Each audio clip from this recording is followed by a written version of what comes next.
মালদা নালাগোলা রাজ্য সড়কে কেন্দ্রপুকুর এলাকায় রাস্তা থেকে উদ্ধার বিরল প্রজাতির কচ্ছপ। রবিবার রাতে মালদা নালাগোলা রাজ্য সড়কের এক বেসরকারি বাসের ড্রাইভার বাস নিয়ে নালাগোলা যাওয়ার সময় কেন্দ্রপুকুর এলাকায় রাস্তায় জমা জলে হঠাৎ দেখতে পান একটা কচ্ছপ। সেই মুহূর্তে বাস চালক সেখান থেকে কচ্ছপ উদ্ধার করে নালাগোলা নিয়ে যায়। কচ্ছপটি বিরল প্রজাতি বুঝতে পেরেই রাতেই বন দপ্তরের সঙ্গে যোগাযোগ করার চেষ্টা করেও যোগাযোগ না হওয়ায় সোমবার সকালে ওই বিরল প্রজাতির কচ্ছপটিকে সুস্থভাবে বন দপ্তরের হাতে তুলে দেওয়া হয়।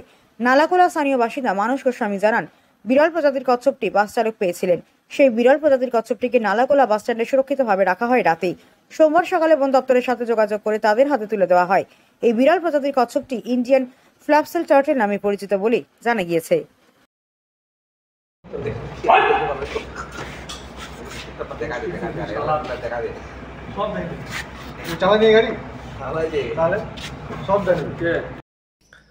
গতকাল রাতে মালদা থেকে নালাগোলাগামী অপরাজিতা বাসের এক ড্রাইভার কেনপুকুরে এক জায়গায় জল জমা হয়ে থাকে রাস্তার উপরে, সেখানে এই বিরল প্রজাতির এই কচ্ছপটিকে দেখতে পাই এবং সে নিয়ে এসে গতকাল রাত্রেই আমাদের হাতে এটিকে তুলে দেয়।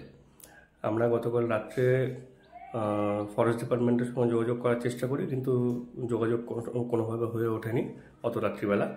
তো ফলে আজকে সকালবেলায় আমরা ফরেস্ট ডিপার্টমেন্টের সঙ্গে যোগাযোগ করেছি এবং তারা কিছুক্ষণ আগে এসেই সম্পূর্ণ সব কিছু শুনে সব কিছু জেনে আমাদের কাছ থেকে কচ্ছপটিকে নিয়ে যান।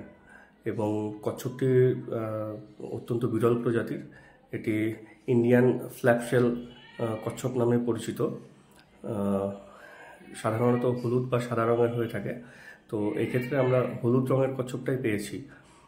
যাই হোক, আমরা আশা রাখি কচ্ছপটি সঠিক জায়গায় যাবে এবং সঠিক শুশ্রূষা পেয়ে সুস্থ থাকবে এবং ভালো থাকবে।